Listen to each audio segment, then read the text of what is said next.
Hello friends, welcome to toppers world. രണ്ടാം ക്ലാസ്സിലെ കൂട്ടുകാരുടെ മലയാളമാണ് നമ്മുടെ ഇന്നത്തെ ക്ലാസ്. മലയാളത്തിൻ്റെ പ്രവർത്തന പുസ്തകം. അപ്പോൾ എല്ലാ കൂട്ടുകാരും മലയാളത്തിൻ്റെ ടെക്സ്റ്റ് ബുക്കിൻ്റെ ക്ലാസ് കണ്ടു കാണുമെന്ന് കരുതുന്നു. കാണാത്ത കൂട്ടുകാരുണ്ടെങ്കിൽ തീർച്ചയായും കാണുക. നമ്മൾ പാഠപുസ്തകത്തിൻ്റെ ക്ലാസ് ഓൾറെഡി അപ്ലോഡ് ചെയ്തിട്ടുണ്ട്. മലയാളം മാത്രമല്ല, നിങ്ങൾക്ക് ആവശ്യമുള്ള എല്ലാ സബ്ജക്റ്റുകളുടെ ടെക്സ്റ്റ് ബുക്കിൻ്റെ ക്ലാസ്സും ആക്ടിവിറ്റി ബുക്കിൻ്റെ ക്ലാസ്സും, അതായത് വർക്ക് ബുക്കിൻ്റെ ക്ലാസ്, അതോടൊപ്പം തന്നെ പിന്നെ നമ്മൾ യൂണിറ്റ് ടെസ്റ്റിൻ്റെ ക്ലാസ്സും, എക്സാമിന് ചോദിക്കാൻ സാധ്യതയുള്ള ക്വസ്റ്റ്യൻസ് ഉൾപ്പെടുത്തുന്ന യൂണിറ്റ് ടെസ്റ്റിന്റെ ക്ലാസ് നമ്മൾ അപ്ലോഡ് ചെയ്യുന്നുണ്ട്. അപ്പോൾ ഇന്ന് നമ്മൾ ചെയ്യുന്നത് മലയാളത്തിന്റെ പ്രവർത്തന പുസ്തകമാണ്.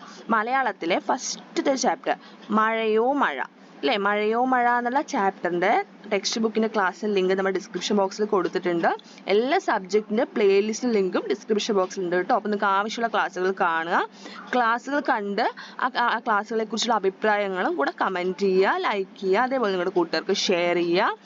അതോടൊപ്പം എന്ത് ചെയ്യണം, നമ്മുടെ ചാനൽ ആദ്യമായി കാണുന്ന കൂട്ടുകാരാണെങ്കിൽ സബ്സ്ക്രൈബ് ചെയ്യുക. ഓക്കെ, അപ്പോൾ നമുക്ക് ക്ലാസ് സ്റ്റാർട്ട് ചെയ്യാം.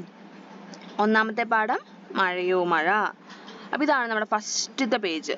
മഴയോ മഴ എന്നുള്ള നമ്മുടെ പ്രവർത്തന പുസ്തകത്തെ ഫസ്റ്റ് ചാപ്റ്റർ മഴയോ മഴയിലെ ഫസ്റ്റ് പേജ്. എന്താണ് പ്രവർത്തനം? 1.1 നിറം നൽകാം. സ്കൂൾ തുറന്നു, മഴയും വന്നു. മഴ ഇഷ്ടപ്പെടാത്തവരായി ആരാണുള്ളത്? അതെ, ആരാണുള്ള മഴ ഇഷ്ടപ്പെടാത്തവരായിട്ട് അല്ലേ? നമ്മൾ സ്കൂൾ തുറന്നപ്പോൾ ആരും വരികയാണ്? മഴയും വരികയാണ് അല്ലേ? മഴക്കാലം തുടങ്ങുകയാണ്. മഴ ഇഷ്ടപ്പെടാത്തവരായിട്ട് ആരെങ്കിലും ഉണ്ടോ? ഇല്ല. പ്രത്യേകിച്ച് സ്കൂൾ സ്റ്റുഡൻസിന്, സ്കൂളിൽ പഠിക്കുന്ന കുട്ടികൾക്ക് ഒരുപാട് ഇഷ്ടമായിരിക്കില്ലേ മഴ. അതും സ്കൂളിൽ പോകാൻ ഇഷ്ടമല്ലാത്ത കൂട്ടുകാർക്ക് കൂടുതൽ ഇഷ്ടമായിരിക്കും മഴ. കാരണം എന്താ, മഴ നല്ല അതിശക്തമായ മഴ പെയ്യുമ്പോൾ എന്താ സംഭവിക്കുക? സ്കൂളുകൾക്കൊക്കെ ലീവ് കിട്ടും അല്ലേ?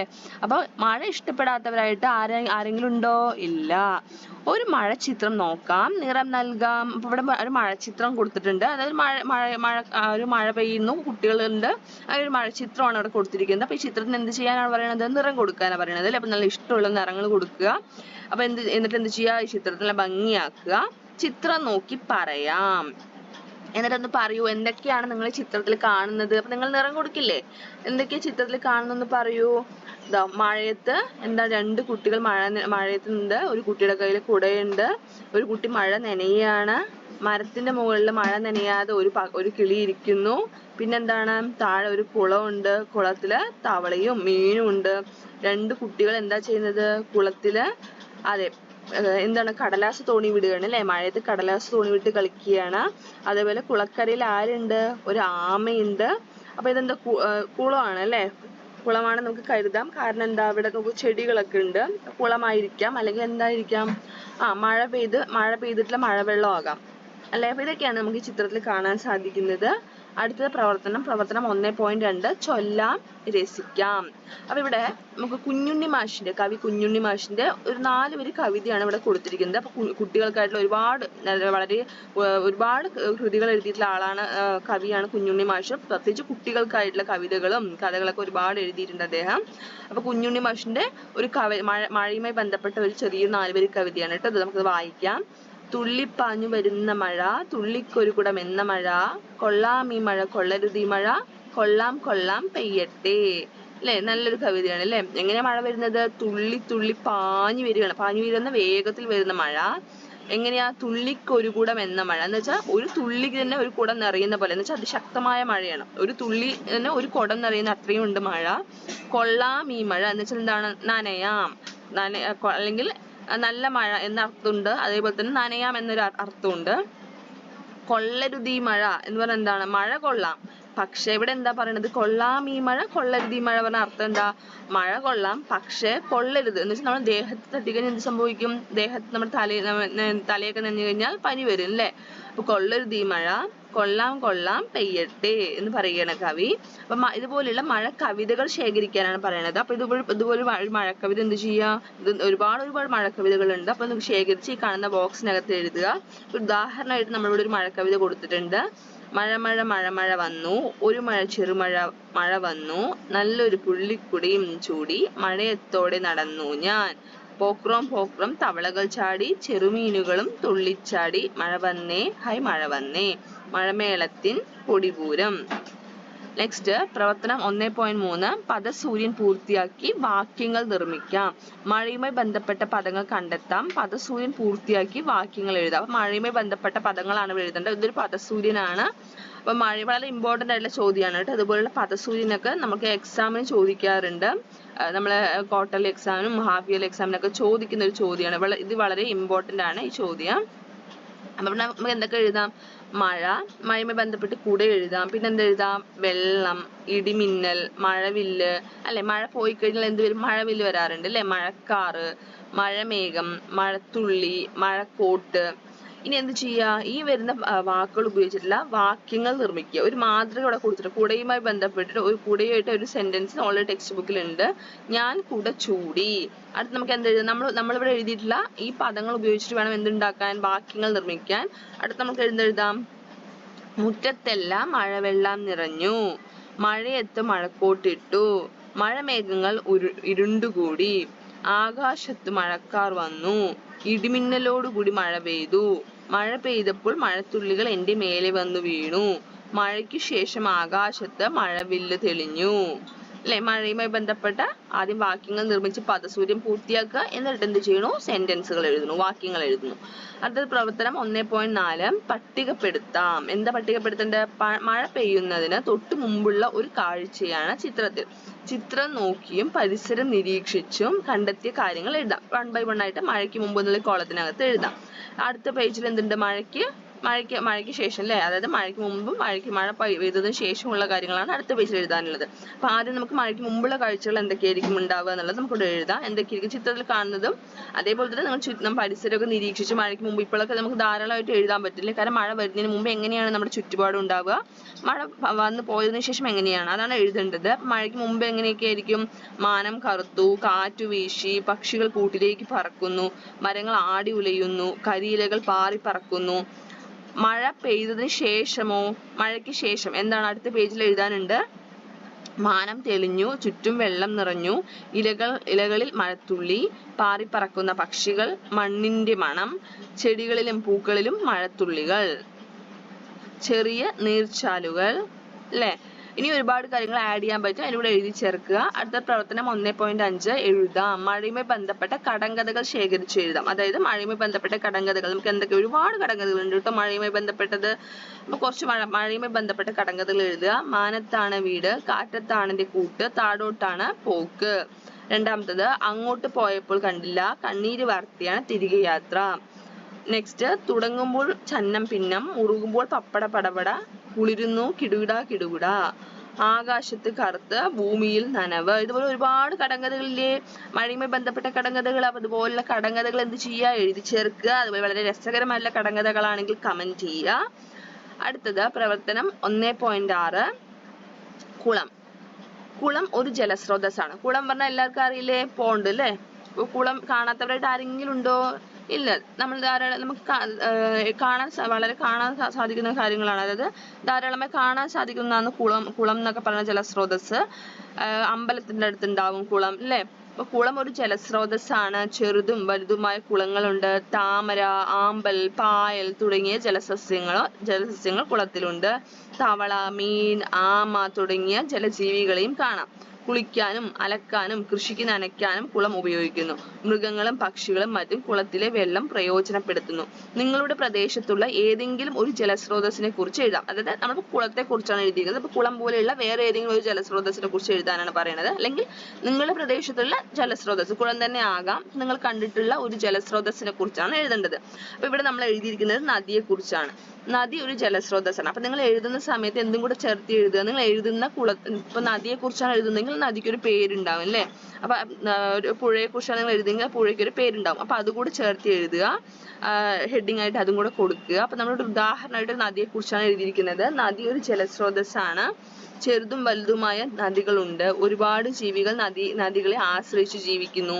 തവള, പാമ്പ്, മീനുകൾ തുടങ്ങി ഒരുപാട് ജീവികൾ നദിയിൽ ജീവിക്കുന്നു. അത് ചെറിയ ചെറിയ നദികളിലൊക്കെ കാണാൻ സാധിക്കുന്നുണ്ട്. തവളയൊക്കെ ഉണ്ടാവും. നദിയിൽ നിന്ന് ജലസേചനം ലഭ്യമാക്കുന്നുണ്ട്. നദിയിൽ അണക്കെട്ടുകൾ നിർമ്മിക്കുന്നു. നദികളെ ആശ്രയിച്ച് ഉപജീവനം നടത്തുന്ന ആളുകളുമുണ്ട്. ഗതാഗത സൗകര്യത്തിനും നദിയെ ആശ്രയിക്കുന്നു. വൈദ്യുത എന്നാണ് കേട്ടോ. വൈദ്യുത, ഇവിടെ ഒരു ഈ ഒരു ചിഹ്നം കൂടി ഉണ്ട്. വൈദ്യുത പദ്ധതികളും നദികളിൽ നടക്കുന്നുണ്ട്. അടുത്തത് പ്രവർത്തനം 1.7 മുങ്ങുമോ പൊങ്ങുമോ. ഒരു പ്രവർത്തനമാണിത്. നിങ്ങൾ ചെയ്തു കൂടെ നോക്കാൻ, ചിലപ്പോൾ ക്ലാസ്സിൽ ടീച്ചർ ചെയ്യിപ്പിക്കും ഈ പ്രവർത്തനം, അല്ലെങ്കിൽ നിങ്ങൾക്ക് ചെയ്തു നോക്കാൻ പറ്റുന്ന ഒരു പ്രവർത്തനം കൂടിയാണ് കേട്ടോ. അപ്പോൾ അതിനാവശ്യമായിട്ടുള്ള വസ്തുക്കൾ എന്തൊക്കെയാണ്? അതായത് ഇവിടെ കുറച്ച് വസ്തുക്കൾ നമ്മൾ എഴുതിയിട്ടുണ്ട്. ഇലയാണ് കൊടുത്തിരിക്കുന്നത്, ഇല. പിന്നെ അടുത്തത് കല്ല്, ചോക്ക്, കടലാസ്, ആണി, പെൻസിൽ, പ്ലാസ്റ്റിക് ബോൾ. ഊഹം എന്താണെന്ന് ഇവിടെ എഴുതണം. നിങ്ങൾ കണ്ടെത്തിയ കാര്യമാണ് ഇവിടെ എഴുതേണ്ടത്. ഓക്കെ, എന്താണ് പ്രവർത്തനം എന്ന് ആദ്യം പറയാം. നമ്മൾ ഹെഡിങ് തന്നെ നോക്കൂ. മുങ്ങുമോ പൊങ്ങുമോ അല്ലെ. അതായത് ഇല മുങ്ങുമോ പൊങ്ങുമോ. നിങ്ങളുടെ ഊഹം എന്താ? മുങ്ങുന്നാണെങ്കിൽ ഊഹം എന്നുള്ള കോളത്തിൽ ഇലയ്ക്ക് നേരെ മുങ്ങും എഴുതുക. പൊങ്ങുന്നാണെങ്കിൽ പൊങ്ങുന്നത്. ഊഹമാണ് എഴുതേണ്ടത്. അതായത് ഒരു പ്രവർത്തനം നമ്മൾ ചെയ്തു നോക്കുമ്പോൾ നമുക്ക് എന്താണ് തോന്നുന്നത്, അത് മുങ്ങോ പൊങ്ങോ, നമ്മുടെ ഊഹം എന്താണ് അതാണ് എഴുതേണ്ടത്. ഉദാഹരണം ഇപ്പൊ നമ്മളിവിടെ എഴുതിയിരിക്കുന്ന ഇല മുങ്ങും, കല്ല് പൊങ്ങും, ചോക്ക് മുങ്ങും, കടലാസ് പൊങ്ങും, ആണി മുങ്ങും, പെൻസിൽ പൊങ്ങും, പ്ലാസ്റ്റിക് ബോൾ മുങ്ങും. ഇത് നമ്മുടെ ഒരു ഊഹം മാത്രമാണ്. നമ്മൾ പ്രവർത്തനം ചെയ്തു നോക്കുന്നതിന് മുമ്പുള്ള ഒരു ഊഹം. ഇനി നമ്മൾ ശരിക്കുമുള്ള പ്രവർത്തനം, അതായത് വെള്ളത്തില് ഇലയിട്ട് നോക്കിയ ശേഷം നമ്മൾ എന്താണ് കണ്ടെത്തിയത്? മുങ്ങുന്നാണോ പൊങ്ങുന്നാണോ നമ്മൾ കണ്ടെത്തിയത് എന്താണ്? അതാണ് ഇവിടെ ഉള്ളത്. അതായത് ശരിയായ ഉത്തരമാണ് ഇവിടെ എഴുതേണ്ടത്. ഓക്കെ, അപ്പൊ ഇല നമ്മൾ വെള്ളത്തിലിട്ട് നോക്കിയാൽ അത് മുങ്ങുമോ പൊങ്ങുമോ? തീർച്ചയായിട്ടും പൊങ്ങും അല്ലെ. പൊങ്ങി. കണ്ടെത്തിയ കാര്യം എന്താണ്? പൊങ്ങി. കല്ലിട്ട് നോക്കി, മുങ്ങി. ചോക്ക് മുങ്ങി. അടുത്തത് കടലാസ്, ഇത് മുങ്ങി എന്നാണ് കേട്ടോ. ചിഹ്നമല്ല, ചിഹ്നാണ്. അടുത്തത് കടലാസ് പൊങ്ങി. ആണി എന്താ? ആണി വെള്ളത്തിലിട്ടാൽ മുങ്ങി. പെൻസിൽ മുങ്ങി. പ്ലാസ്റ്റിക് ബോള് പൊങ്ങി. ഇനി അടുത്തത് ഇവിടെ പരീക്ഷണത്തിന്റെ കുറിപ്പ് തയ്യാറാക്കണം. നമ്മള് പരീക്ഷണത്തിന് എങ്ങനെ എഴുതണം വെച്ചാൽ പരീക്ഷണത്തിന്റെ പേര് ഈ കാണുന്ന കോളത്തിനകത്ത് എഴുതണം. ആവശ്യമായ സാധനങ്ങൾ ഇവിടെ എഴുതുക. പരീക്ഷണം ചെയ്യുന്ന വിധം എഴുതണം. എന്റെ കണ്ടെത്തൽ എഴുതണം. ഓക്കെ, ഇപ്പൊ 1 by 1 ആയിട്ട് നമുക്ക് എഴുതാം. പരീക്ഷണത്തിന്റെ പേരെന്താ? പരീക്ഷണത്തിന്റെ പേര് മുങ്ങുമോ പൊങ്ങുമോ. ആവശ്യമായ സാധനങ്ങൾ ബക്കറ്റ്, വെള്ളം, കല്ല്, ചോക്ക്, കടലാസ്, ആണി, പെൻസിൽ, റബ്ബർ, പ്ലാസ്റ്റിക് ബോൾ, ഇല. ഇനി എന്തെങ്കിലും വിട്ടുപോയിട്ടുണ്ടെങ്കിൽ അത് നമ്മൾ പ്രീവിയസ് പേജ് നോക്കി എന്തെങ്കിലും വിട്ടുപോയിട്ടുണ്ടെങ്കിൽ അത് കൂടെ എഴുതി ചേർക്കുക. പരീക്ഷണം ചെയ്യുന്ന വിധം. എങ്ങനെയാ പരീക്ഷണം ചെയ്യുന്നത്? ആദ്യം ഊഹം രേഖപ്പെടുത്തി, അതിനുശേഷം ഓരോ സാധനവും വെള്ളത്തിലിട്ട് നിരീക്ഷിച്ചു. അതായത് നമ്മൾ ഫസ്റ്റ് പേജിൽ ഊഹം രേഖപ്പെടുത്തി അല്ലേ. അതിനുശേഷം ഓരോ സാധനവും വെള്ളത്തിലിട്ട് നോക്കി നിരീക്ഷിച്ചു. മുങ്ങുമോ പൊങ്ങുമോ എന്ന് കണ്ടെത്തി പുസ്തകത്തിൽ രേഖപ്പെടുത്തി. എന്റെ കണ്ടെത്തൽ എന്താണ്? എന്റെ കണ്ടെത്തൽ കല്ല്, ചോക്ക്, ആണി, പെൻസിൽ, റബ്ബർ എന്നീ വസ്തുക്കൾ വെള്ളത്തിൽ മുങ്ങി. ഇല, കടലാസ്, പ്ലാസ്റ്റിക് ബോൾ എന്നീ വസ്തുക്കൾ വെള്ളത്തിൽ പൊങ്ങി നിന്നു.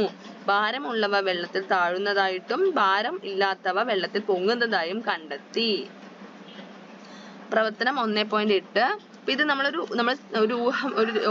നമ്മളൊരു ഉദാഹരണമായിട്ടാണ് ഇതുപോലെ വസ്തുക്കൾ എഴുതിയിരിക്കുന്നത്. നിങ്ങൾക്ക് ഇതിന്റെ കൂടെ വേറെ വസ്തുക്കളുടെ പേര് എഴുതുകയാണെങ്കിൽ അത് എഴുതാം.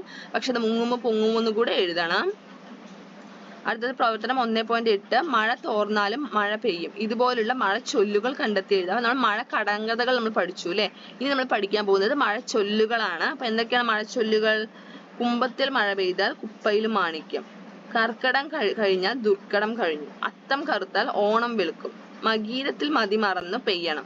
1000 വെയിലാവാം അരമഴ വയ്യ. മഴ നിന്നാലും മരം പെയ്യും അല്ലെ. നല്ല രസകരമായിട്ടുള്ള മഴച്ചൊല്ലുകളാണ്. അപ്പൊ ഇത് കുറച്ച് മഴച്ചൊല്ലുകൾ മാത്രമാണ് നമ്മൾ എഴുതിയിരിക്കുന്നത്. ഇതുപോലെ ഒരുപാട് മഴച്ചൊല്ലുകളുണ്ട്.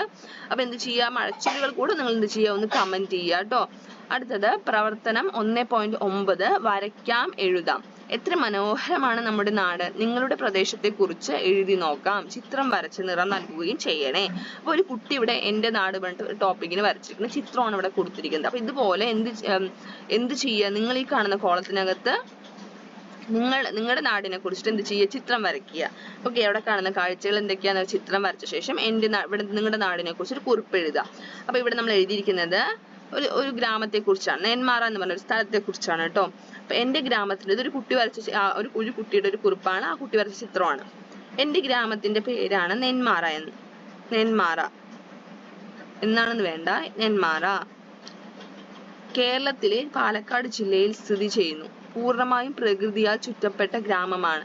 നെന്മാറ വല്ലങ്ങി വേല വളരെ പ്രസിദ്ധമാണ്. ഗ്രാമത്തിൽ നിന്ന് അടുത്തു തന്നെയാണ് വിനോദസഞ്ചാര കേന്ദ്രമായ നെല്ലിയാമ്പതി.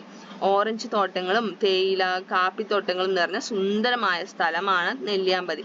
എല്ലാ മതത്തിൽപ്പെട്ട ആളുകളും സന്തോഷത്തോടെയും സമാധാനത്തോടെയും ജീവിക്കുന്ന നാടാണ്. കൃഷിയാണ് എൻ്റെ നാട്ടിലെ മറ്റൊരു പ്രത്യേകത.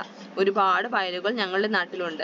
എനിക്ക് എൻ്റെ ഗ്രാമം വളരെയധികം ഇഷ്ടമാണ്. അപ്പം നിങ്ങളെപ്പോലെയുള്ള ഒരു കുട്ടി എഴുതിയ ചെറിയൊരു എൻ്റെ നാടിനെ കുറിച്ച് എഴുതിയ ചെറിയൊരു കുറിപ്പാണ് നമ്മളിപ്പോൾ വായിച്ചത്. ഇതുപോലെ നിങ്ങൾ നിങ്ങളുടെ ഗ്രാമത്തെക്കുറിച്ച് എഴുതുക.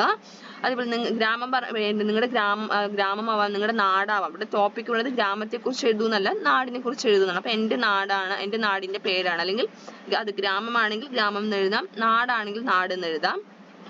ഇവിടെ നമുക്ക് വേണമെങ്കിൽ എൻ്റെ ഗ്രാമത്തിന്റെ പേരാണെന്നുള്ളത് മാറ്റി വേണമെങ്കിൽ എൻ്റെ നാടിന്റെ പേരാണെന്ന് എഴുതാം. അപ്പം നിങ്ങൾ നിങ്ങളുടെ നാടിന്റെ പേര് എഴുതുക. നിങ്ങളുടെ നാട് ഏതാണെന്നും കൂടെ കമന്റ് ചെയ്യുക.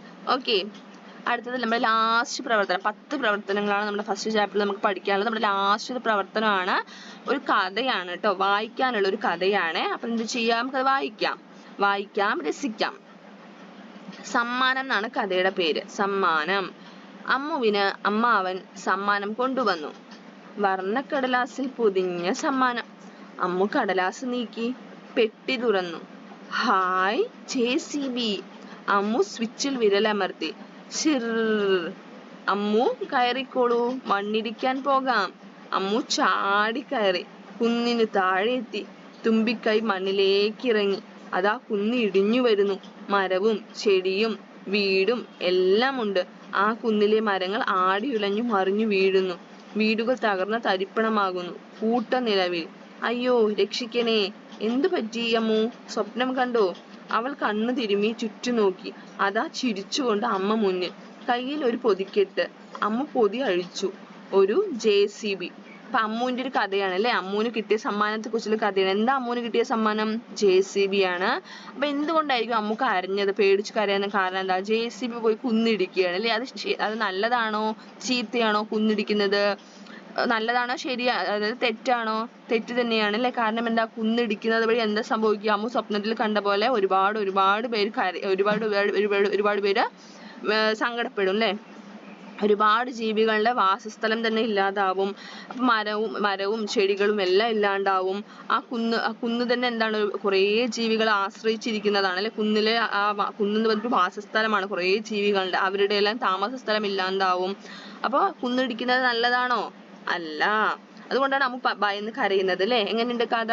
നല്ല കഥയല്ലേ? സമ്മാനം നല്ല കഥ എല്ലാ കൂട്ടുകാർക്ക് ഇഷ്ടമായില്ലേ? 10 പ്രവർത്തനങ്ങളാണ് നമ്മുടെ ഒന്നാമത്തെ ചാപ്റ്ററിൽ, മഴ എന്നുള്ള ചാപ്റ്ററിൽ ഉള്ളത്. നമ്മുടെ പ്രവർത്തന പുസ്തകത്തിന്റെ ക്ലാസ് കംപ്ലീറ്റ് ആയിരിക്കുകയാണ്. എല്ലാ കൂട്ടുകാർക്കും ക്ലാസ് ഇഷ്ടമായി കാണുമെന്ന് കരുതുന്നു. ക്ലാസ് ഇഷ്ടമായി തീർച്ചയായും ലൈക്ക് ചെയ്യുക. അതേപോലെ തന്നെ നിങ്ങളുടെ കൂട്ടുകാർക്ക് ഷെയർ ചെയ്യുക. അതേപോലെ എന്ത് ചെയ്യുക, മറ്റു ക്ലാസ്സുകൾ കാണാൻ വേണ്ടി നിങ്ങൾക്ക് ആവശ്യമുള്ള മറ്റ് സബ്ജക്റ്റുകളുടെ ക്ലാസ്സുകൾ കാണാൻ വേണ്ടി പ്ലേലിസ്റ്റ് ഓപ്പൺ ചെയ്ത് നോക്കിയാൽ മതി. എല്ലാ പ്ലേലിസ്റ്റ് ലിങ്കും ഡിസ്ക്രിപ്ഷൻ ബോക്സിൽ കൊടുത്തിട്ടുണ്ട്. നമ്മുടെ ചാനൽ ആദ്യമായി കാണുന്ന കൂട്ടുകാരാണെങ്കിൽ സബ്സ്ക്രൈബ് ചെയ്യുക. അതുപോലെ ഫ്രണ്ട്സിന് ഷെയർ ചെയ്യാൻ മറക്കരുത്. അതുപോലെ നിങ്ങളുടെ കമന്റ്സ്, നിങ്ങളുടെ വാല്യുബിൾ ആയിട്ടുള്ള കമന്റ്സ് എന്ത് ചെയ്യുക, നമ്മളെ അറിയിക്കുക. നിങ്ങളുടെ അഭിപ്രായങ്ങൾ അറിയിക്കുക, കമന്റ് ചെയ്യുക. Thank you.